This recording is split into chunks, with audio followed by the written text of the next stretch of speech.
اس کی تحقیقات کے لیے عمران خان صاحب بار بار یہ بات کریں کہ ایک عدالتی کمیشن بنایا جائے، ایک پاورفل عدالتی کمیشن بنایا جائے، اور اس عدالتی کمیشن میں یہ تمام تر چیزیں جو ہیں سامنے آ جائیں گی کہ کیا امریکہ نے پاکستان میں رجیم چینج کیا ہے یا نہیں کیا، پاکستان کو دھمکی دی گئی تھی، یا کس طریقے سے یہ جو امپورٹڈ سرکار جو ہے مسلط کی گئی ہے۔ لیکن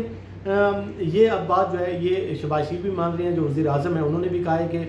بات جو ہے وہ دھمکی کے زمرے میں آتی تھی، جو الفاظ استعمال کیے گئے وہ دھمکی امیز الفاظ تھے، اور خط کی جو حقیقت کو تسلیم نہیں کر رہے تھے، وہ بھی ابھی یہ کہہ رہے ہیں کہ خط تو امریکہ کی جانب سے بھیجا گیا تھا۔ بہرحال صدر پاکستان نے سابق وزیر اعظم عمران خان کے خط کا جواب دیا، جس میں انہوں نے کہا ہے کہ حکومت میں تبدیلی لانے کے لیے مبینہ سازش کی تحقیقات پر زور دیا ہے۔ جوابی خط میں یہ لکھا گیا ہے کہ مبینہ سازش کی مکمل تحقیقات کی ضرورت ہے، پاکستان کی عوام کو وضاحت دینے، معاملے کو منطقی انجام تک پہنچانے کے لیے حالات پر مبنی شواہد ریکارڈ پر لانے کی ضرورت ہے، اور اس حوالے سے مزید بھی کہا گیا ہے کہ جو امریکہ میں پاکستان کے سابق سفیر کی جانب سے بھیجی گئی جو ایک لیٹر تھا، جو خط تھا، اس کی کاپی جو ہے انہوں نے پڑھی ہے، اس میں دیکھا ہے، اور جس طریقے سے ڈونلڈ لو نے پاکستان کے خلاف جو ایک زبان استعمال کی ہے، تمام تر چیزوں کو انہوں نے مد نظر رکھتے ہوئے انہوں نے کہا ہے کہ اب یہ تحریک عدم اعتماد کا جو ایک ذکر ہے اس میں کیا گیا ہے لیٹر میں، اور جو تحریک عدم اعتماد کی کامیابی کی صورت میں معافی اور ناکامی کی صورت میں سنگین نتائج کا جو ذکر ہے، تو تمام تر صورتحال جو ہے اس کے پیش نظر ایک عدالتی کمیشن بنایا جائے۔ صدر پاکستان نے مزید یہ بھی کہا ہے کہ قومی سلامتی کمیٹی کے 2 اجلاسوں میں توثیق کی گئی کہ بیانات پاکستان کے اندرونی معاملات میں ناقابل قبول اور سریح مداخلت کے مترادف ہیں۔ پاکستان میں بجا طور پر ڈیمارک جاری کیا، دھمکیاں خفیہ اور ظاہراً دونوں ہو سکتی ہیں، تاہم اس معاملے میں غیر سفارتی زبان میں واضح طور پر دھمکی دی گئی، اور سابق وزیر اعظم نے اپنے خط میں دھمکی پر ممکنہ رد عمل اور اثرات کا ذکر کیا۔ ایک خود مختار، غیور اور آزاد قوم کے وقار کو شدید ٹھیس پہنچی، معاملے کی تفصیلی جانچ اور تحقیقات کی ضرورت ہے، یہ خط لکھا گیا ہے۔ اور مزید یہ بھی کہا گیا ہے کہ صدر پاکستان کی جانب سے چیف جسٹس آف پاکستان کو اور وزیر اعظم کو یہ خط بھیجا جا رہا ہے، اور کہا جا رہا ہے کہ بااختیار عدالتی کمیشن بنایا جائے، اور وہ کمیشن جو ہے وہ فیصلہ کرے گا کہ یہ اس میں سازش ہوئی ہے یا نہیں ہوئی۔ اب ہم بات کر لیتے ہیں کہ جو لندن میں ایک تاحیات نائل مجرم بیٹھا ہے نواز شریف، اس کی جانب سے اجلاس بلایا گیا ہے، اور اب یہ فیصلہ کیا جائے گا کہ اب یہ حکومت چلنی ہے یا نہیں چلنی۔ وہ یہ فیصلہ کریں گے کہ شہباز شریف کیا اناؤنسمنٹ کریں، کیا وہ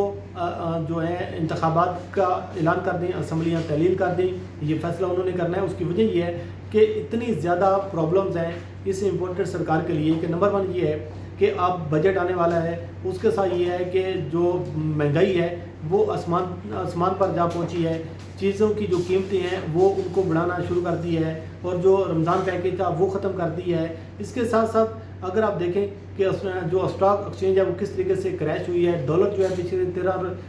جب سے تحریک عدم اعتماد ہوئی ہے تقریباً 13 روپے ڈالر جو ہے یہ مہنگا ہوا ہے، اور عالمی منڈی میں پیٹرول کی قیمتیں کم ہو رہی ہیں، لیکن یہ حکومت جو ہے وہ پیٹرول بڑھانے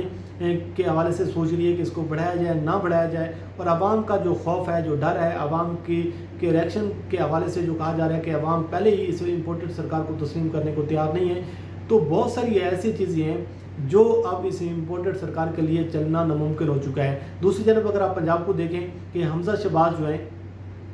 اس کی حکومت جو ہے وہ نہیں چل پا رہی، حمزہ شہباز کی ابھی تک کیبنٹ نہیں بن پا رہی، حمزہ شہباز کے جو لوگ ہیں، جن لوگوں سے اس نے ووٹ لیا ہے، جو منحرف اراکین ہیں، اگر ان کے خلاف فیصلہ آ جاتا ہے تو پھر پنجاب کا کیا صورتحال ہوگا۔ پنجاب میں پیپلز پارٹی جو ہے وہ سیٹیں مانگ رہی ہے، تو بہت سارے ایسے مسائل ہیں جو نون لیگ کو اس بات کا تصور ہی نہیں تھا کہ یہ معاملات جو ہیں اس جانب جا سکتی ہیں، لیکن اب نواز شریف جو ہیں انہوں نے اجلاس بلا لیا، اور یہ کہا جا رہا ہے ذرائع سے کچھ چیزیں سامنے آ رہی ہیں کہ بڑے فیصلے متوقع ہیں، بڑے فیصلے ہو سکتے ہیں، اور کچھ چیزیں تو یہ بھی سامنے آ رہی ہیں کہ اب نواز شریف جو ہیں بجٹ کے بعد یا بجٹ سے پہلے نئے انتخابات کے بارے میں کوئی بھی ڈسکشن ہوگی کہ کیا نئے انتخابات کروا دیے جائیں، کیونکہ نہ امریکہ کی جانب سے کچھ ان لوگوں کو ملا ہے، نہ IMF ان لوگوں کو کچھ دے رہا ہے، نہ جب سعودی عرب کا دورہ ہوا ہے وہاں سے کچھ ملا ہے، UAE سے ان لوگوں کو کچھ نہیں ملا۔ تو اس جو معاشی صورتحال ہے اس کو دن بہ دن جو ہے مزید دھچکا لگے گا، مزید جو معاملات جو ہیں وہ واپسی کی جانب جائیں گے، مزید گمبھیر ہوں گے، مزید مسائل بڑھیں گے، لیکن مسئلہ یہ ہے کہ پیپلز پارٹی جو ہے وہ انجوائے کر رہی ہے، مولانا فضل الرحمان انجوائے کر رہے ہیں، اور اب نون لیگ جو ہے پہلے اگر جو اس حکومت میں آنے سے قبل تھوڑا بہت نیریٹیو تھا جو یہ بنا لیتے، لیکن اب جب عوام میں جائیں گے تو یہ کس منہ سے جائیں گے، عوام کو کیا کچھ دیں گے. اور نواز شریف جو ہیں وہ اب ان تمام لوگوں کو انہوں نے بلا لیا ہے، اجلاس ہوگا، اور اب دیکھتے ہیں کہ اس اجلاس میں کیا چیزیں سامنے آتی ہیں، آپ کو اس سے آگاہ کریں گے.